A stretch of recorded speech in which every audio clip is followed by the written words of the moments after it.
예수를 처음 믿는 계기가 저마다 형편과 처지가 다 다르겠습니다만은 궁극적으로는 어떻습니까? 복받기 이야기죠. 오늘 우리가 예수 믿는데 이유를 딱 대라고 한다면 여러 가지 이유를 댈 수 있겠습니다만은 결국 궁극적인 그 목적은 우리가 복받기 위함이 아니겠습니까?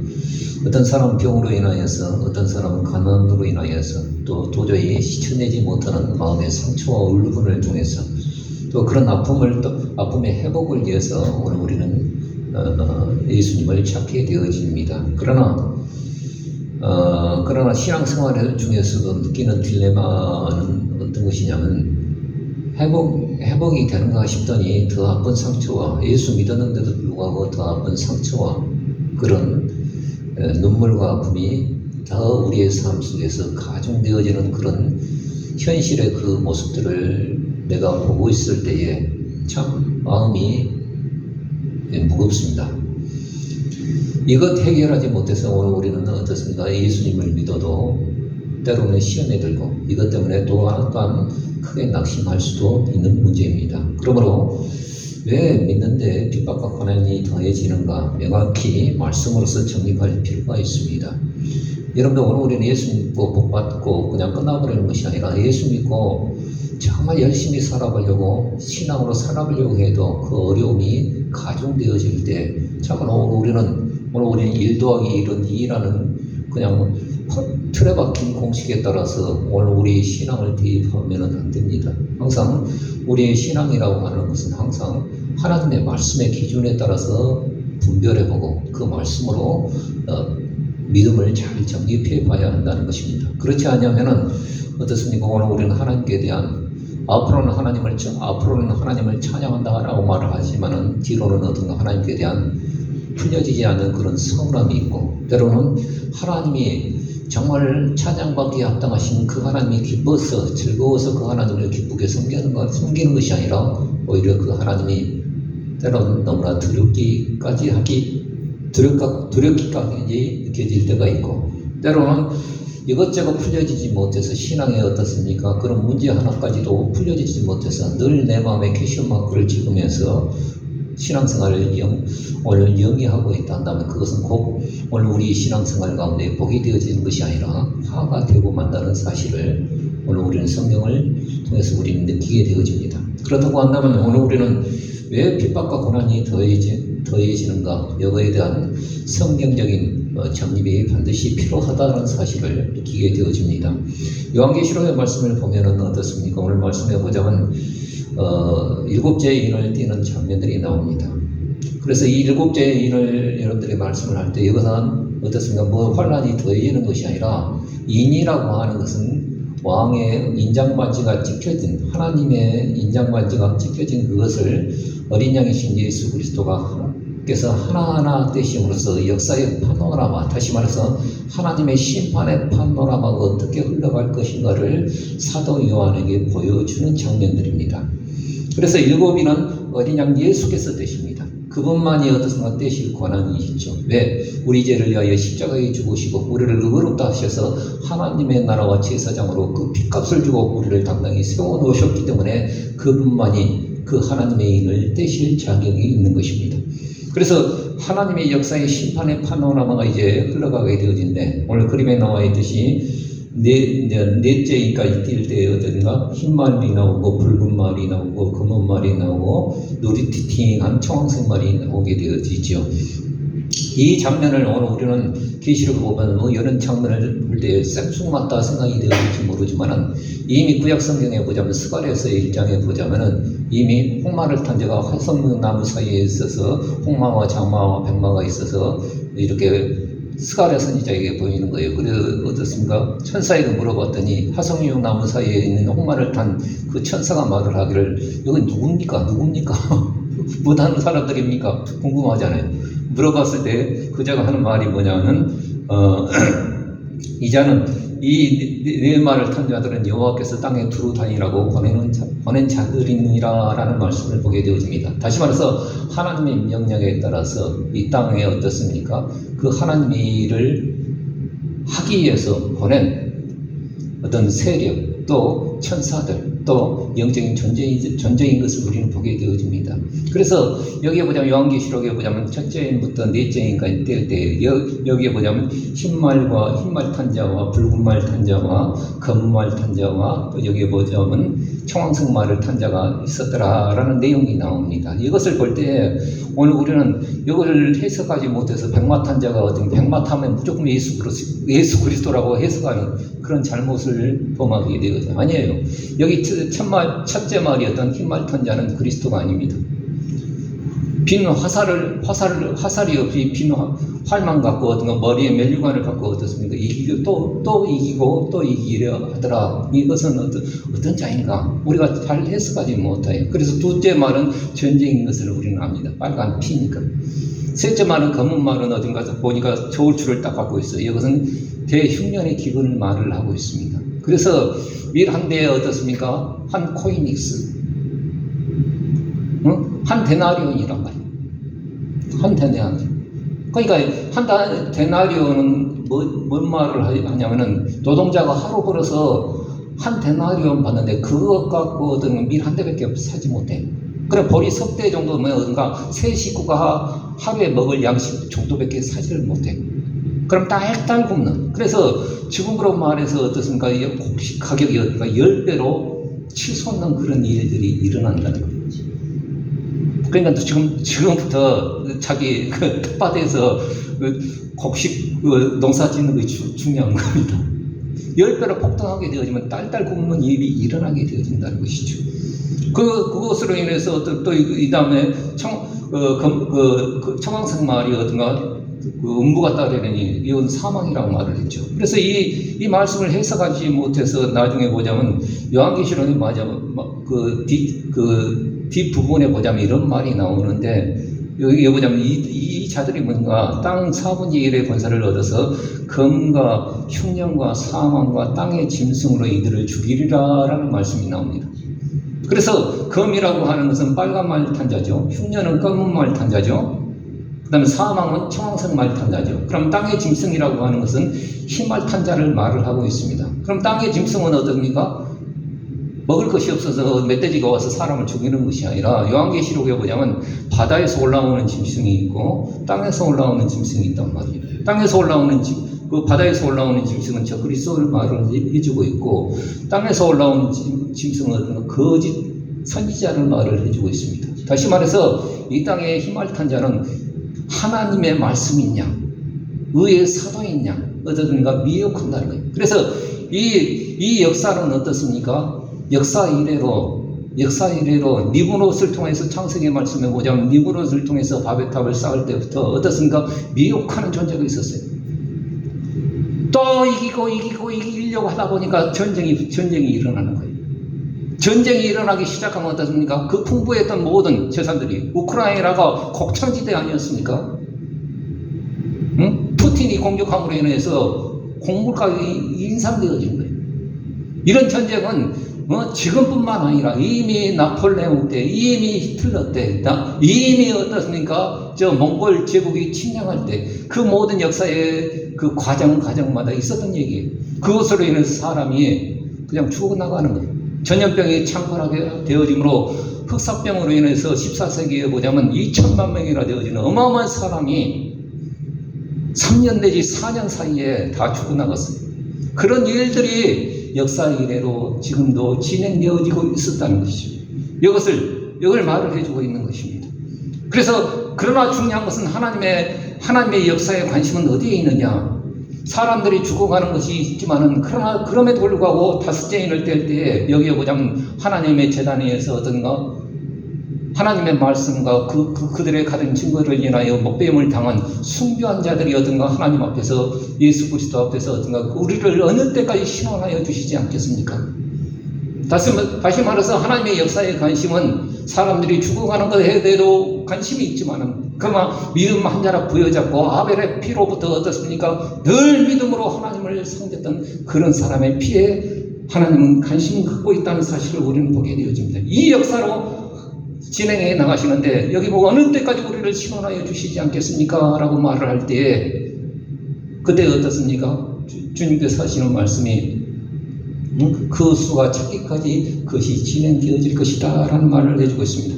그럼에도 불구하고 여섯째인 일곱째인을 뗄 때 천지개벽이 하면서 일어나면서 하늘이 어떤가 해가 검어지고 달이 빨개지면서 하늘의 별들이 어떤가 그 모아가나의 성과시 떨어지는 것처럼 우두둑 떨어지면서 마지막 종말의 시작의 말을 해주고 있는 것이죠.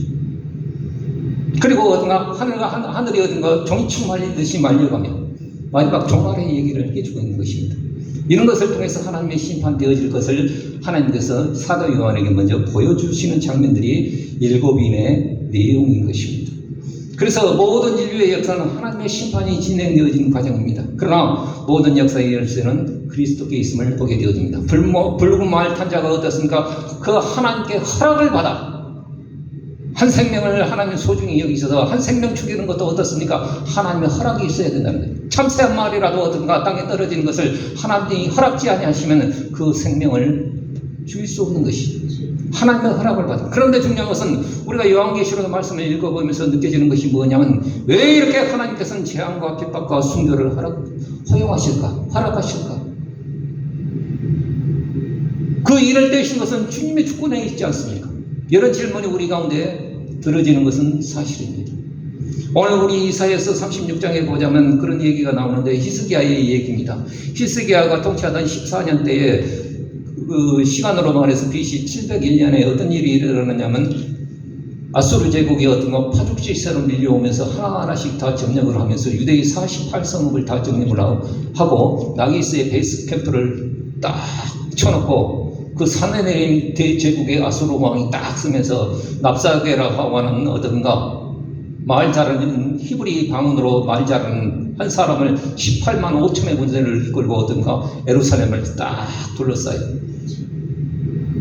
그러니까 어떤가 이 에루살렘에서 이제 세 사람이 나오죠. 그 여기 보자면 그 힐기야 대제사장의 아들이 어떻습니까? 엘리야김이라는 어떤가 군대 대신 하나와 셈나라고 하는 어떤가 서기관이 나오고 또 아삽의 아들이었던 요아라고 하는 서기관이 어떤가 딱 세 명이 나와요. 근데 이 사람들이 딱 그 대담을 하는 그 자리가 어떤 것이냐면은 세탁업자들이 어떻습니까? 물을 대는 그 임못 수도가에서 딱 거기에서 대담을 하고 있는 거예요. 그러면 사람들이 에루살렘에 있는 사람들이 다 그 물소리가 흐르면서 어떤가 진공 상태가 되어지기 때문에 다 말이 들립니다. 거기에서 일장연설을 하면서 그들에게 하는 말이 뭐라고 말을 하느냐? 너희가 무엇을 의지하느냐? 너희가 무엇을 의뢰하느냐? 이 말을 오늘 우리는 곧 씹어봐야 합니다. 이건 지금 랍사게가 어떤가 이스라엘 백성들 히스기야에게 어떤가 도전하는 질문이기도 하지만은 하나님이 적장의 말을 통해서 하나님이 이스라엘에게 히스기야에게 묻고 싶은 질문이기도 합니다. 너희는 무엇을 의뢰하느냐? 너희가 그 애국을 의지한다 하지만은 그것은 어떻습니까?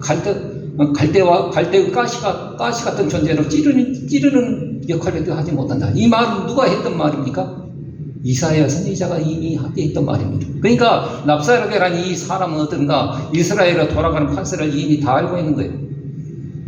너희가 더군다나 어떤가 하나님을 의뢰한다고 하지만은 그 하나님이 히스기야를 통해서 어떻습니까? 히스기야를 통해서 상당과 그 모든 신당들을 다 차여버리고 에루살렘만 예배하라는 그 신이 아니더냐? 쫑생이 하나님이 아니더냐? 하나님을 모독하는 거예요. 우리가 말 2,000편을 줄 테니까 그 말 모르는 사람들을 낼 수 있으면 너희가 내봐라. 이미 히스기야는 어떤가 그 성지순례 가면은 그 실로암 목가에서 실로암 목가라고 해서 히스기야 터널을 떨어놨어요. 어마어마한 장기전을 대비하면서 성벽을 보수하고 어떻습니까? 그 성 안으로 물길을 내서 어떤가 장기전을 준비했어요. 이사야 선지자가 말을 했지 않습니까? 응? 이사야 선지자 그거 다 필요 없다. 하나님 의지해야 된다.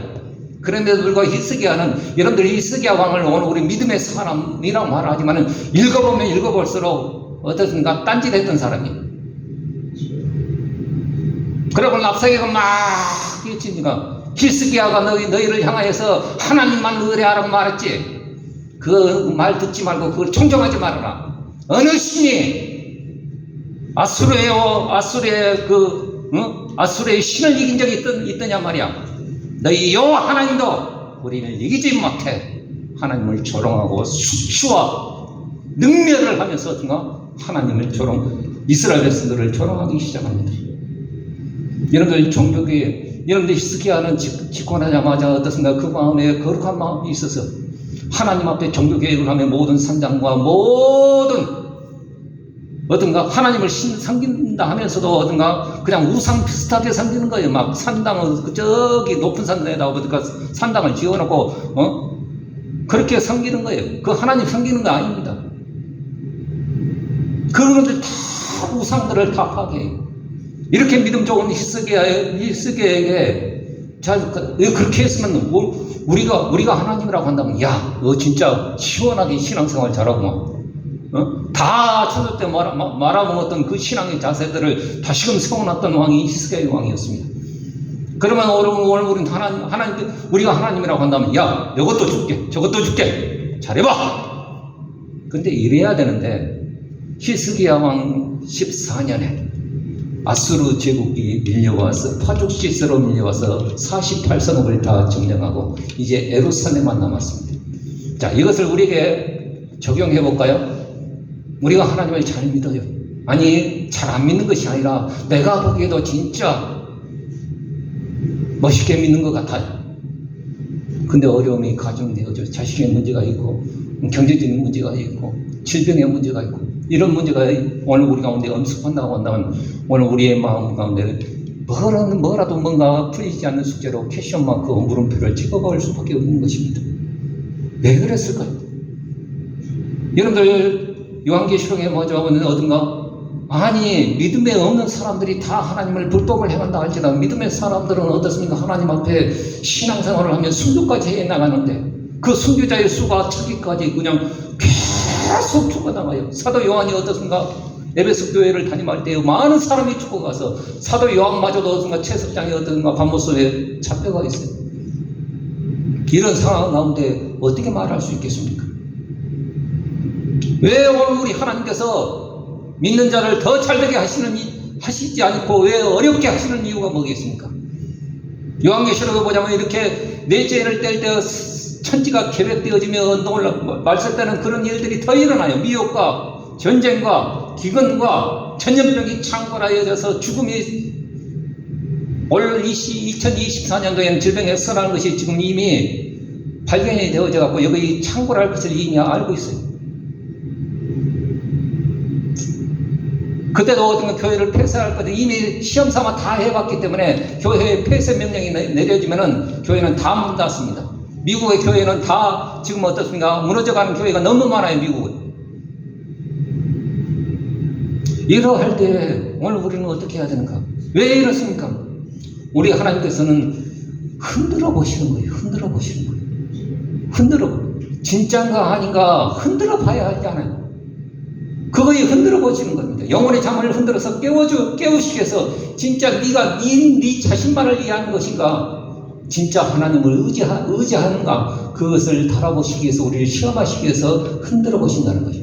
그러므로 오늘 우리는 하나님만을 의뢰하고 있는가를 우리 자신들을 오늘 우리는 점검해 보기를 원합니다. 이런데 오늘 우리가 살 소망까지 끌어지는 그 상황 가운데 사도 바울은 어떻습니까? 이 주신 이유를 강도의 위험과 두 번 죽음의 위험이 있었고 여러 가지 위험이 있었지만은 그런 살 소망까지 끊어진 상황 가운데 이 주신 목적은 자기를 의뢰하지 말고 하나님만 의뢰하기 위함이다 라고 고린도후서 1장 9절의 말씀을 통해서 우리에게 들려주고 있습니다. 한번 같이 읽어볼까요? 고린도후서 1장 9절의 말씀 시작. 우리 마음에 사형 선고를 받은 줄 알았으니 이는 우리로 자기를 의뢰하지 말고 오직 죽은 자를 다시 살리시는 하나님만 의뢰하려 하심이니라. 여러분들 오늘 우리 신앙생활 가운데 끝까지 포기하지 못하는 것이 자기를 의지하는 거예요. 자기의 알량한 자존심, 자기의 생각, 자기의 마인드, 자기의 꼼수, 이거 의지, 이거 버리기가 진짜 어렵습니다. 그러나 이걸 버려야 버려져야 꺾어져야 꺾어져야 되는데 꺾어지질 않아요. 그런데 꺾어지는 하나님의 방법이 뭐냐면 고난과 핍박과 어려움이라는 거예요. 할렐루야. 그래서 그걸 꺾어져야 이제 나 자신도 의지하지 못하는 놈인가 알고 하나님만 의뢰하게 하는 것입니다. 여러분들 저 남해 바다에서 어떻습니까? 고등어가 대량으로 잡히게 되어지면 그것을 하루차에 딱 담고 서울 노량진 시장까지 어떻습니까? 딱 직행해서 이렇게 옵니다. 그런데 고등어가 이 열이 많고 어떤가 화가 많은 생선이라 딱 잡으면 죽어요. 그럼 그걸 끝까지 서울 노량진 시장까지 어떤가 살려서 보내는 방법이 뭐냐? 거기에다 딱 어떻습니까? 가물치나 상어 한 마리를 딱 내놓으면 그 하루통에다가 어떻습니까? 같이 해놓으면은 그 하루가 도망다니다가 끝까지 살아서 어떤가 하루가 되어진다는 거예요. 여러분들, 우리 하나님께서 고난을 허락하신 이유가 뭡니까? 내가 미워서요? 야, 너 한번 된통 당해봐라. 아니, 우리를 사랑하시고 끝까지 살아남기 위해서 나를 흔들어 보시는 그 이유가 분명히 있음을 기억하기를 주의 이름으로 축원드립니다. 그러므로 오늘 우리는 우리의 상처와 아픔에 대한 그 믿음의 정립이 필요합니다. 신명기 8장 16절의 말씀에 보자면 우리 하나님께서 우리에게 허락하신 그 마침내 궁극적인 목적은 복을 주려 하심이라 라고 말을 해주고 있습니다. 모세는 출애굽의 이스라엘들에게 광야 40년의 정리를 일목요연하게 딱 정리해 줍니다. 너를 낮추시며 너희 조상 때부터 출애굽에서 너희를 낮추시며, 여러분들 광야 40년의 세월들은 어떻습니까? 편안한 세월이 아니었어요. 등이 이어지고 어떤 하나님이 부름떠서 어떻습니까? 가하면 어떤가 가야 돼요. 그리고 어떻습니까? 광야 캠프 생활이 아니에요. 맨날 고기나 먹고 하도 원망해서 하나님께서 메추라기를 먹이신 일이 있지만 그들의 주식은 그냥 만나였어요. 낮추심이었지. 또 어떤 거 말 안 들으면 어떤가? 원망할 때마다 하나님께 때리셨잖아요. 심지어는 2만 명이 죽을 때도 있었어요. 그리고 보자면 이렇게 그 광야라고 하는 것은 모래만 있는 것이 아니라 거기에 불뱀이 있고 정갈이 있는 아주 척박한 간조한 땅이에요.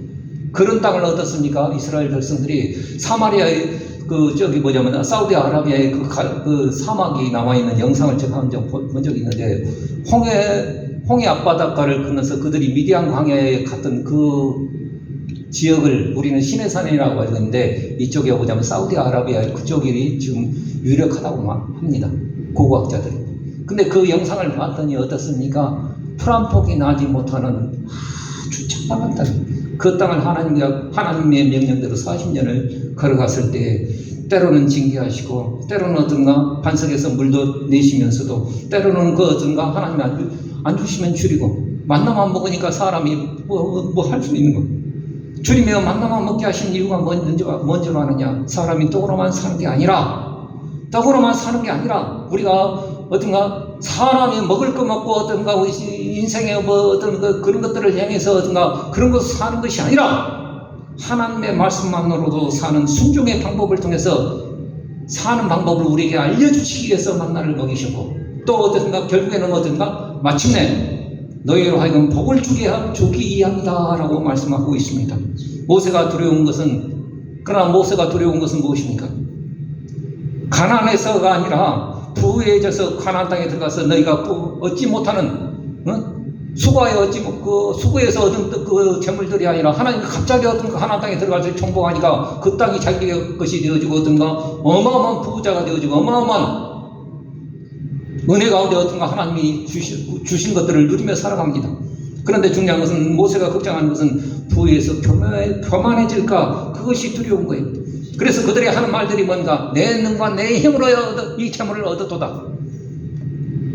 여러분들, 오늘 우리는 어떻습니까? 하나님 앞에 신앙생활하면서도 오늘 우리는 늘 은혜로 되어진 것이죠. 예, 하나님이 나에게 믿음 주셔서 그것을 한 것이죠 라고 말하기보다는 좀 잘되면 어떻습니까? 교만 떨어져서 내 힘과 내 능으로 되어진 이 재물을 얻었도다. 사람이 믿음과 그 사이에서 어떤 오락가락하면서 내 능과 내 힘으로 되어진 것처럼 교만될 때가 많아요. 그러나 하나님께서 하시는 말씀은 재물 능을 얻을 능을 하나님께서 주셨다라고 말을 해주고 있습니다. 여러분들 믿음으로 정리되지 않은 과거를 안고 살아가면은 그 쓴뿌리가 불신앙의 독이 언제든지 어떤가 스물스물 올라오게 되어 있습니다. 그러므로 우리의 과거를 아픈 상처와 어떤 문제들을 하나님의 믿음의 눈으로 어떤가 그것을 잘 정리해 나가지 아니하면은 하나님께서 이렇게 어려운 가운데서 나와 함께 해주시고 그 순간순간마다 나에게 은혜를 베풀어 주셔서 이러한 것들을 이루어 주셨다라고 오늘 우리는 믿음의 정리를 해 놓지 않냐면은 어떤가 언젠가는 어떤가 잘 되면 교만 떨어요. 그러죠. 나도 이러고 똑똑해요. 여러분도 마찬가지고요. 교만할 것이 없어서 나는 교만하지 못하다 하지 말으면 조금만 건덕지만 있으면 교만 떨는 것이 우리 인간의 심성이에요.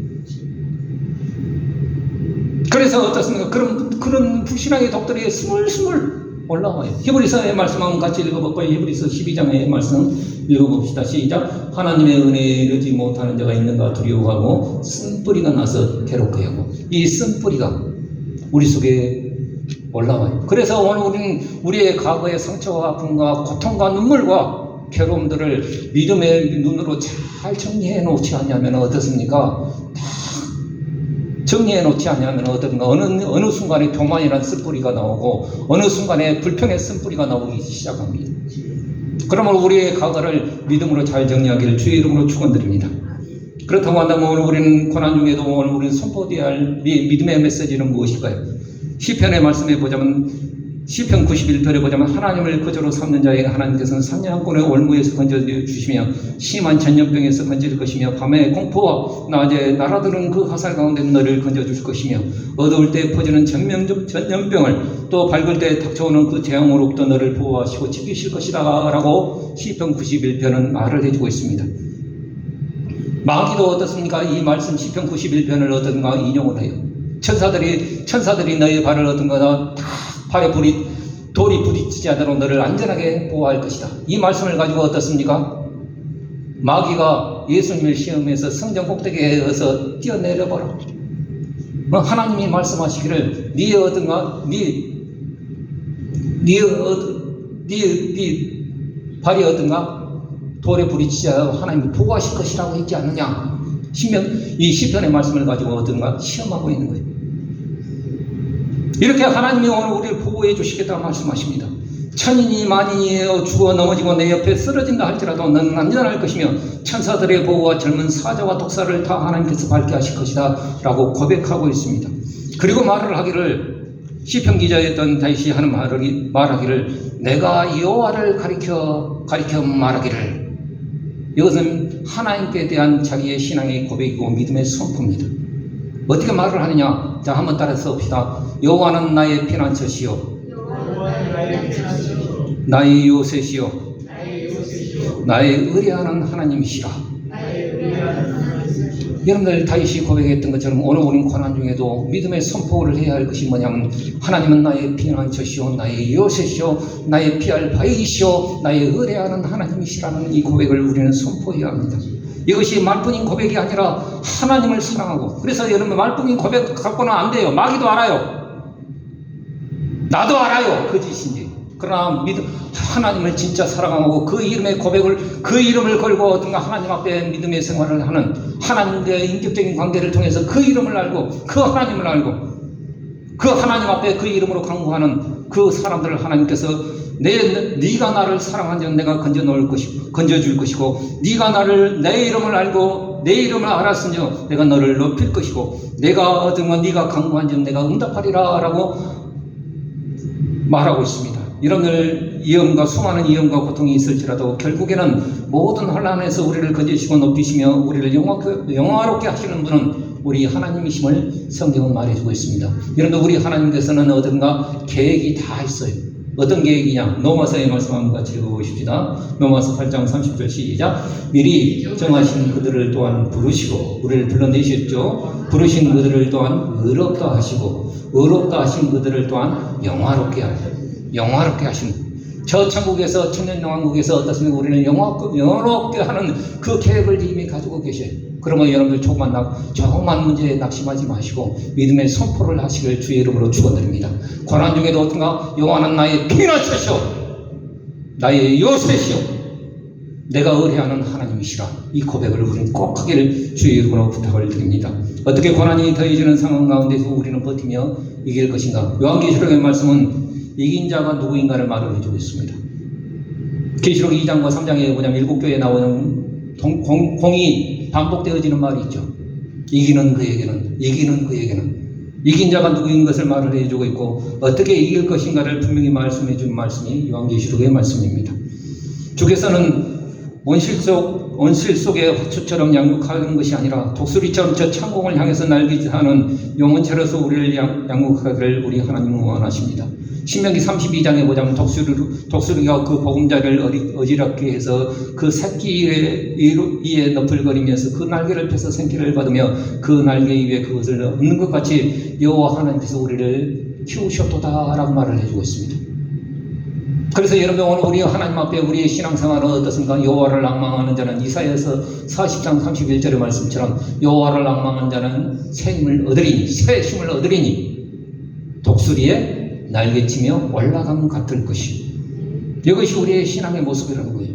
그러므로 잘된다고 교만 떨지도 말고 고난과 아픔과 상처와 눈물과 과거를 믿음의 눈으로 바르게 정립해야 합니다. 어차피 오늘 우리는 과거는 지나갔습니다. 그것 때문에 눈물 흘리는 일들이 지금까지 진행되어서는 안 됩니다.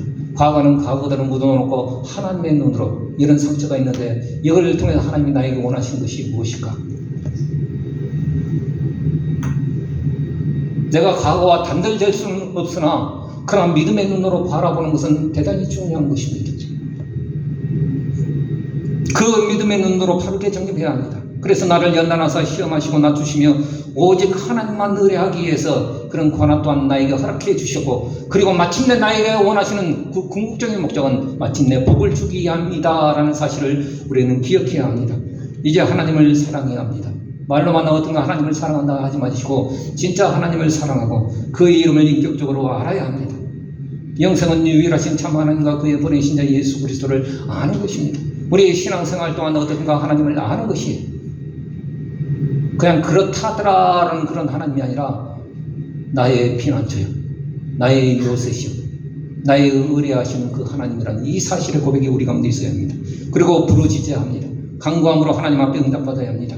그래서 여호와 하나님을 정말 우리의 삶의 현장 가운데 고난과 슬픔과 눈물의 현장 가운데서 믿음으로 선포할 수 있는 그 은혜가 있기를 주의 이름으로 축원드립니다. 여러분들 언제든지 어려울 때 또 어떤 고통 당할 때 믿음으로 선포하세요. 말로 하지 마시고 진짜 하나님을 사랑하고 그 이름을 알고 진짜 그 하나님께 부르짖어 믿음으로 선포하길 주의 이름으로 축복합니다. 기도하겠습니다.